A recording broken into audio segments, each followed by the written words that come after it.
I'll talk about two people. I'll talk about Thandiswa Mazwai, right? Oh, Because I've admired her like since I was 8. yes. And for me, she's like the coolest ever, to ever do it. So when I met Thandiswa Mazwai, someone said, let's go to a party. It turns out it's at Thandiswa Mazwai's house. Yes. And I remember... Did you know before you got there, or you only got there? No, and you were I like, think, oh I my think when I gosh. got there, I realized this is Thandiswa Mazwai. What do you mean? And there was karaoke. And and drinks were flowing and everything. I ended up jumping into the pool, and you know what? No. I asked for a swimsuit, and then I jumped into the pool. But Because I was about to doing, ask if you were clothed. bro. I was doing flips, and the following morning I was like, I was doing flips in Thandiswa Mazwai's swimming pool. I better never visit her again. I was embarrassed about me. I was like, yes, Anna, benjana nama fall ke ngoku phayana uqula ukubhede ke ngoku empulini ke ngoku bindimlo. I just trying to get everyone else, but Yes. guys, and it's ebusuku. Let's jump in the pool. It was a beautiful night, and I think every time I do see her, I'm like, I'm not going to visit again. Don't worry. I feel like I was embarrassing. 702. The upside of failure. Sometimes failure is the foundation of greatest success stories. Busiswa is in the building on today's Upside of Failure. And there is a very specific reason why I'm particularly excited about today. But we take your calls on 011 883 0702 and the WhatsApp line 072 702 1702. Her Majesty, Yes. our Queen. Yebo.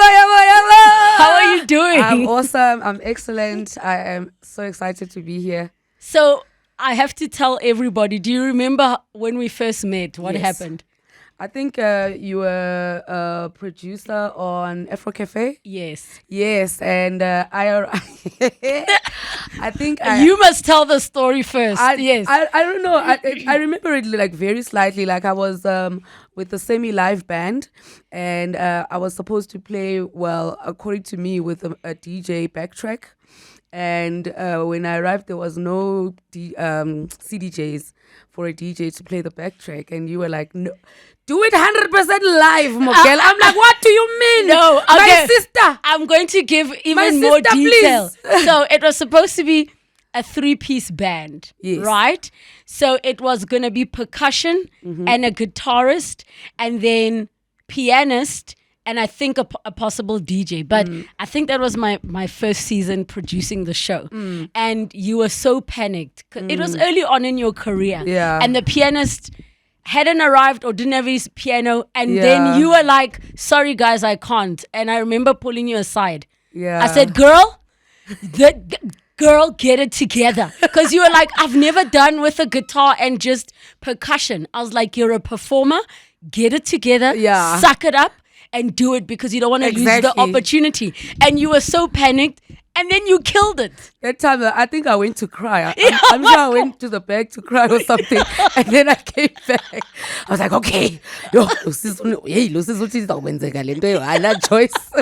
But what I love so much about that memory is you were so green in the business, right? And your genre was not typical Afro Cafe genre. Yes. Afro Cafe had been established as a jazz space. Yes. And we're opening it up.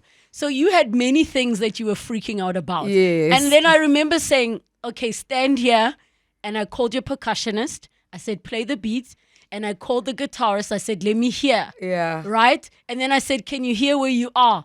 The moment you were in, you just had, I was like, this woman is so talented. It was so much fun. I just felt also like, I'm so glad I did that because then, after that, performing with the live band has been now something I'm chasing once again. I mean, I used to be in a band before I even got into the actual entertainment industry. Yes. But I think it was just, it's something that's in the background there. It's like, Yes. okay, but now I know that, okay, I definitely can do it. I can take it to my club shows. I take it to the festivals, and I have fun with it because I definitely thought with house music and dance, you want the drum beats to be there, Yes. the programmed ones. Yes. But now I know that, no, it's flexible, man. When I went to the team, because they're like, so what's happening? I was like, I might have scared her off.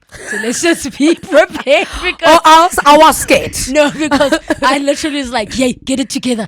You can do this. Just get on stage." Like the way I was like, I might have scared her, or we might not have a performance. And my boss at the time was like, "What did you say?" I said, "No, I just needed to get it together, girl." Like, and I must say, it makes me so exceptionally proud of your growth. I know you came again to Afro Cafe and you did a Boom Shaka song Cover, also, with live music. Yes. I don't think I've ever seen you so happy. Why does Boom Shaka make you so happy? Oh, Boom Shaka makes me so happy. Like Lebo Matosa's voice, her melodies, just the memory of her like on stage. She just actually, to me, she's like the pinnacle. She's like a prime kind of like example of what a strong black performer can be or can do. Like I think that she would have been by now completely a global superstar. Right. You know, so I take a lot of inspiration from her because she also got into the industry very young. She was 15 and she managed to be such a powerhouse. So every time I play Boomsha, I play Lebo Matosa albums, even now, I draw so much inspiration from her story, you know, because even the things that you hear about the kind of person she was in real life from people who knew her, I feel like, man, like... Do you feel like you guys would have been besties? I definitely do. I have no proof, but do. You feel. Because everybody talks about how she was such a boss, you know. She was so in charge. She knew what she wanted and she was going for it. Like she was constantly changing the mold and taking the risks when everybody else was too afraid. She was the one who was like, get it together. Just let's go. And she treated everybody the same. Like from my experience with her, where I was just being a kid admiring her and just happened to be early in my career around some of her friends where we were out at a club together. She didn't treat me like you. I didn't come with you. Like she treated everybody the same. May her soul rest in peace. I mean, we continue to absolutely love her. I just want to touch on your relationship with Moonchild because earlier we were playing My Power. And I want to ask, when Beyonce's team contacted you, did you know that Moonchild was going to be on the same project? No. Oh my gosh, I need the story of when you guys found out you're both going to be on the song, because there are artists even on the new album who say, you record and you never know if you're going to make the cut. Yeah. So when did you find out that, oh my gosh, you're both on the song? And I want to know what that conversation went like. So when I was asked to record My Power, I was in studio here around Rosebank. Yes. And when the call came in, okay, there's the song, there's a beat, there's the Lion King, the Gift project. So I already know about, you know, the upcoming Beyonce project, as everybody else already knows that Beyonce is doing the music for the Lion King. So they said to me, okay, we want you to try, you know, something. I was like, send the beat right now, please. Yes. My sister, I'm in studio. Yes. Actually. So I get the beat. I get an NDA first. Yes. Because now Of you course. can't obviously talk about it. And then I get the beat. And I think about 7 or 8 different verses. I believe you because you want to ensure And one of them gets I'm just there. like, hey, just, you know, as long I gave them variety, bro. I Yes. was like, English, here you go. Xhosa, here you go. Yes. Sounds, ad-libs. Hey, come on, please Yes. mix it up, switch it up, let's go. And the one that made it, obviously the Xhosa one now is the one that made it, and I was so happy. And after that, it was like, okay, it's coming out in 2 weeks. There was very little time left. On the day before, I think, or, you know, on the day before or on the day that it was supposed to come out, we got a call.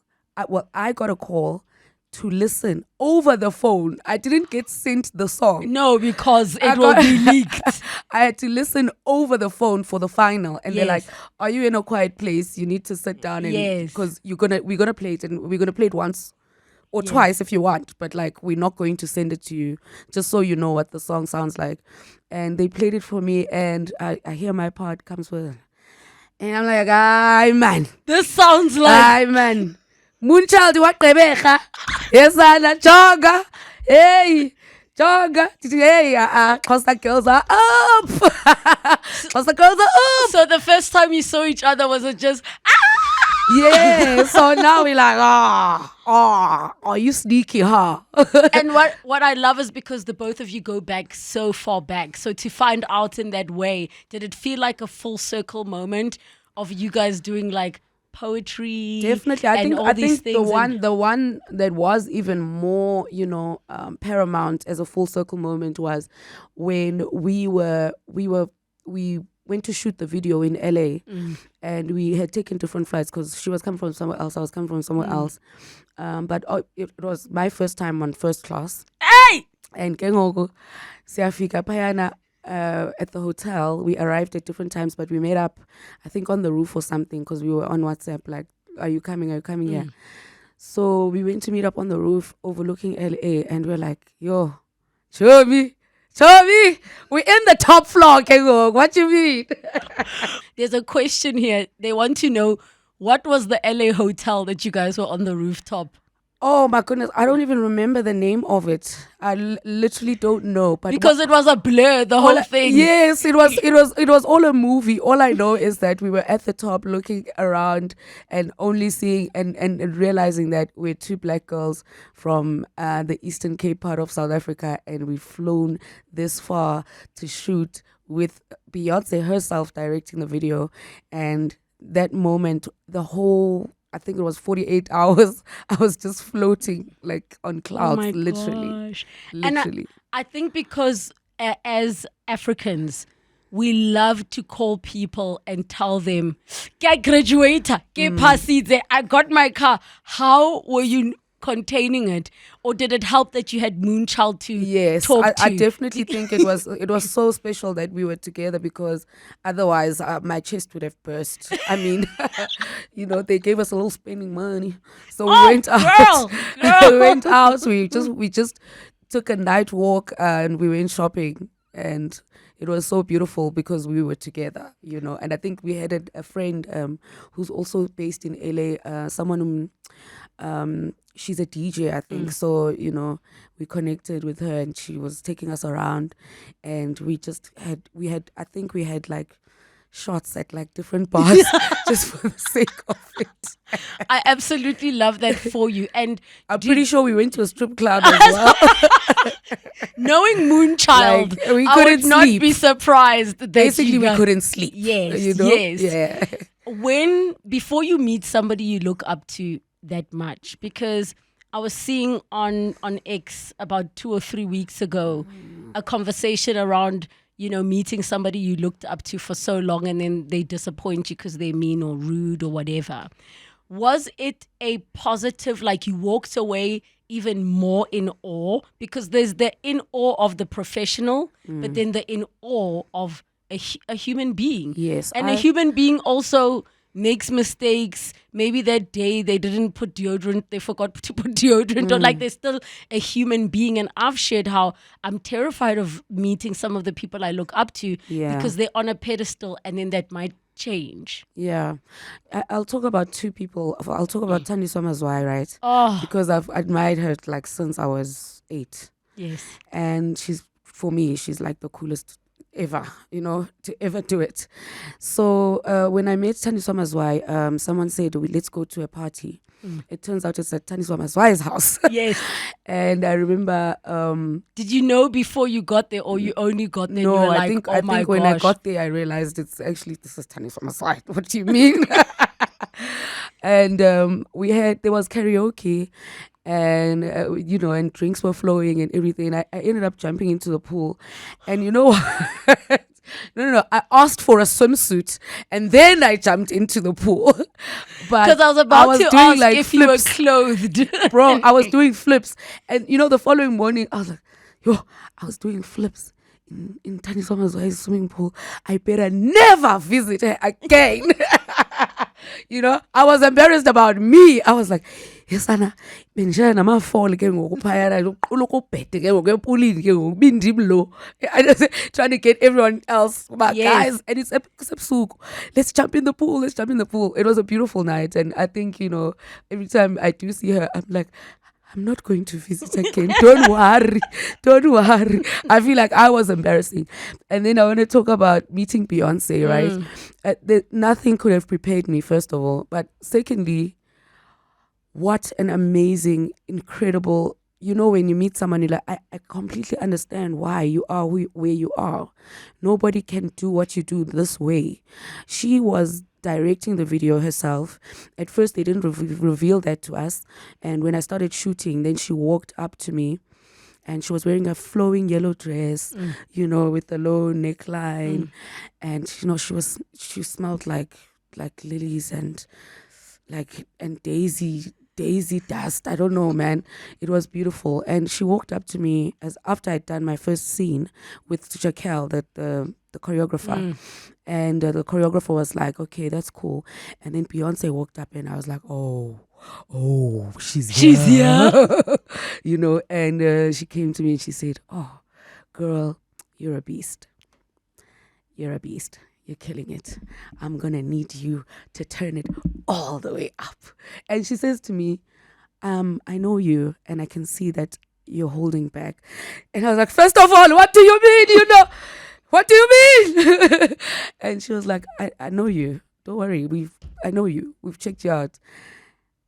Give it all the way up. Turn it all the way up. I need you to run. And then she starts director notes. But I believe to run that her. way, run this way.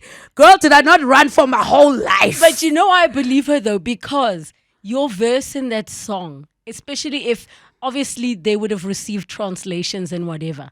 Yes, from me, yeah. Yes, I'm sure to somebody who doesn't understand, you are summoning spirits. Yes, and that's why she was saying, yay! Yes. And actually, after I explained that, I explained everything because I tried to give context as well, right, to them and not just give a direct translation only. And after I gave the context, the response was, okay, great. Now, can you actually write poetry for the movie Black is King?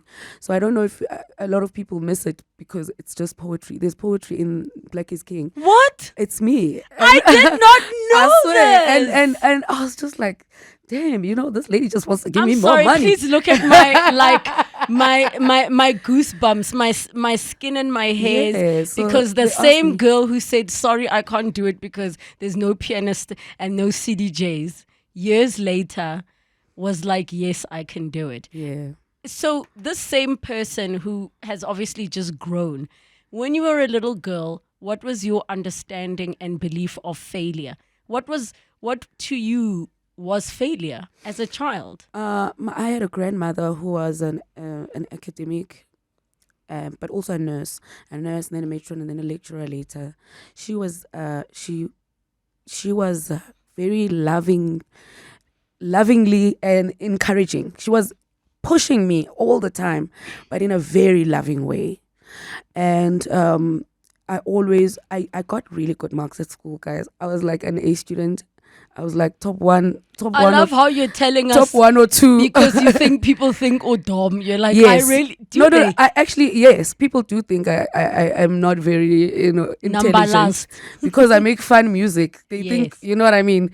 People think automatically if it's fun, it must be Not- dumb. Yes. Yeah, no, I'm not a dumb broad.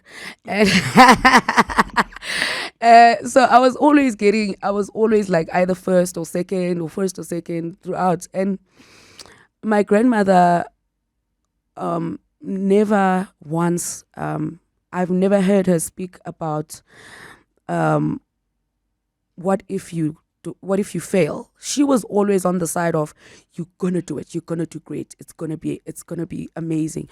So when I didn't do well at something, like academically especially, it always felt like I was letting her down. And I think it kind of fueled my people pleaser side.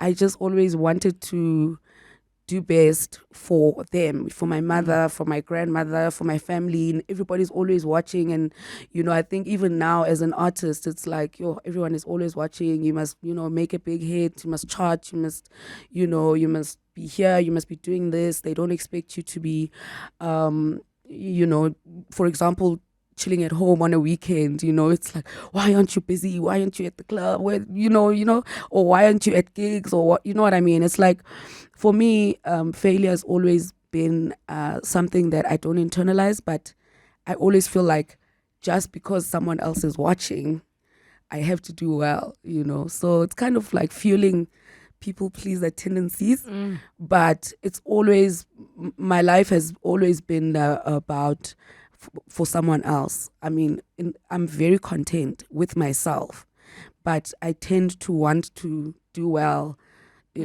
for the next person. And now it's my son, I'm sure. I was literally about to say that now I that must do you're a well for that mom, guy. right? Because you know that he's watching, right? Yes. And being a mom, Yes. they don't do what we tell them to do. They do what they see us do. Yes. How have you changed the pressure? Because I'm also still trying to figure it out. DJ Zinkler was here last week, and I'm like, how, girl? Because I was so stressed about like missing my son's birthday for work, and she's like, you're gonna figure it out. Yeah. How are you finding that balance of, yes, the chart topping helps because it pays bills and you've got a son to take care of, but the part of modeling a whole human being who, like, just that whole thing, how are you figuring it out? The only thing that I try to impart is to be like completely present when I'm with him. I listen to him, we talk, I ask him questions that will incite, not closed-ended questions. I ask him open-ended questions. I want to hear his ideas. I broker deals with him. I teach him that you must speak up for yourself, but not bully others. This morning we went to it was her Mother's Day. So he has a transport system, like school and mos. Transport. So, but today he said to me last night, so tomorrow, it's Mother's Day. We're celebrating you because you're a mother and all the mothers are going to show up. So I can tell that, he's scared. Am I going to be there or not, Because he's aware that, I'm busy and I can't always be there. But he's like, all the mothers are going to show up. So the question is, are you going to show up? Yeah. As I you're was saying like, that.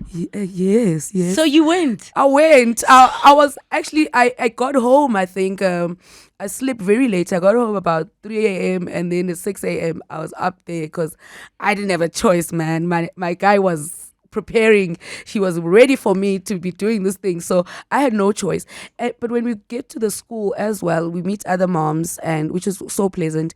But I was surprised at what a socialite he is. He knows everyone's names, and the funny thing is that I think it was last year when he actually discovered that I'm famous. He figured it out because we were at the mall and everybody was greeting me. And he's like, is everybody your friend?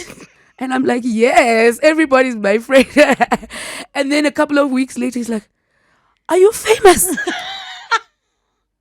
Is Busiswa you? Are you Busiswa? Oh. And then he goes, who taught you to sing? Oh, now he spends hours playing my songs on YouTube. It's very annoying. That is the funniest story I've ever heard, because my son knows my name and he sees me on TV. He hears me on radio, but he hasn't yet connected the dots, right? That's all. So sometimes he'll randomly be like, he won't say mama. He'll say, I get they struggle to say r. So he says, Relebogile's coming home later to my mom, right? But he hasn't connected the dots. But as you're speaking about, I missed the Mother's Day thing this morning because I had an early voiceover. And it's not the first one I've missed. And I'm so gutted, right? Yeah. But I love that you are finding a way to balance, because we are working moms now. We are. And thank God, Right, God, amen for that. I'm wondering, in your life, you're not just balancing that. There's the part where you had a reality show, so there's a bit more allowing people into your life. Yeah. There's a part where, even relations to do with your love life, father of your child, then it was weight loss, and then you taking a break. How? Because yes, the world's eyes are on you, but everybody's going through their own things in their own lives. How do you manage that in such a way that you keep your mind in check, you keep yourself balanced? Because we know, even just for the physical side, people were trashing you when you were what you were before. They trashed you now for losing. Like, they're never going to be happy. But at the same time, you're still a human being. You have feelings. And you would like also, because this is your son, he's going to grow up one day and have access to the internet, to not be reading things about his father, for example. So how do you deal and cope with all of these things and not sit with yourself and say, yo, I failed at this, or this? I drink. Oh my God. God,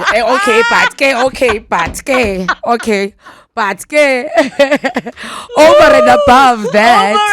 Listen, that's the most real mom answer, because in my mommy's group, we're like, listen, it's 9 o'clock and the meltdown has started. Do you dash?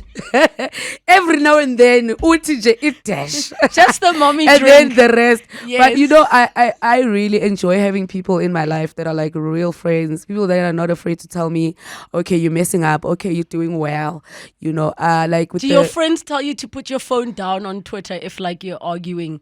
I have friends that say, please put your phone down. don't do that. We have one rule with my friends: you must never cry on social media as long as you don't go live. Those are not your friends. If you need to cry, call your actual friends. You do not cry. You never let them see you cry. I'm gonna add that to the rules. I have, I think, 2 crying videos. The one was because I received a radio award and I really didn't expect it. Yeah. I cried. Yeah. The other one might have been also a thank you, but I'm adding that to the list of things. Never I let appreciate them see I you appreciate cry. having people. I mean, I've gone to therapy, you know, and I keep going back because you know, I need to figure things out like step by step. I went to maintenance court with the father of my child, but that was after also a very tumultuous relationship. And my son is 6 years old now. I think I had a conversation with him in person for the first time since he was born, or since we broke up. And it's interesting because I didn't think I had it in me to forgive, you know, what he had done to me. This is abuse-wise. But I really am considering it. My son actually asked me, do you know my dad? And I was like, yes, I know your dad. And he said, What? When is he going to visit us? I'm like, never. and he said, why? It's like, no, man, I don't like that guy. He's not a nice person. And then he said, oh, okay. So now... so he doesn't remember. He doesn't... He's got no picture of... He's got no idea of us in the same room. It's not in his memory. It's not in his portfolio of, you know? Oh. And I had a conversation with him in person for the first time, I think, in years. And... a friend of mine took a picture and showed it to my son, a very close friend of mine. You see, this is your parents. They are talking. And my son was so happy, you know. And I've thought, you know, peace is possible then, you know, for the sake of this child's happiness. I mean, sure, I need to draw boundaries. I need to know how far I can go. I need to protect myself, and my triggers need to be, you know, respected by myself and by anyone around me, and by the father of my child as well. And you know, but I definitely think peace and harmony is possible, and in my mind it never was until this year, you know. So I'm learning all the time. I'm learning new things every day. I mean, and this is a father that's also in the entertainment industry together. An article came out about the maintenance court situation, but it was so negative and so riddled with lies and accusations that, you know, his family said that they thought that I had put out this article. It turns out it's a someone who's a friend, who's in our close circles, who had said all of these things to the tabloid. And the tabloid writer Ukama, uyadiga apukoyo, is always trying to get some salacious, news and stuff. And I didn't answer anything. I just kept quiet because they're writing about maintenance. I'm dragging him to maintenance. No, I didn't drag him. I just walked there. You know what I mean? I was just like, yeah, I get dragging, can walk. And so he got upset because someone posted the article and posted a picture of our son. And he got upset and he started responding to Which people. is illegal. You're not supposed to be posting photos of people's children. Yeah. And so he got upset and he started responding. He started answering people on social media. And I sent him, I was texting him. I was like, dude, I think you should know better. Please don't continue to respond. It's just going to add fuel to the fire. So every day is new. Every day is a surprise. I don't even know what I'm doing next birthday or what's going to happen, So You're figuring it out with a dash. as you go along, and I appreciate your honesty and vulnerability to even speak about the parts of abuse, which there'll be other platforms when you are ready to really shine a light on how you are working on that healing journey, especially if a person still needs to be in your life to be a parent to a child. In closing, what have you learned about failure in your life? I think, and for me, because it's very like personal, it's like most of the time it's relationships, and I feel like every time that I fail, I learn, what it is that I can do better, and I learn something about myself, and it has to be a conscious effort to take a lesson. A situation can be messy and nasty and ugly. You have to make a conscious effort to say, "Zayikhupha ilesson apha ngenkani." What did I learn? Not, I will learn. Yes. I'm still terrible at dating, but we try it. No rush, but let me say, I'm still horrible at it. I want to give you all your flowers. I love you. I have always loved you and adored your craft. I still dance to so much of your music. You are fire. You are a beast. But more importantly, Ndagoranza. Busiswa on the upside of failure. 702. The upside of failure. Sometimes failure is the foundation of greatest success stories.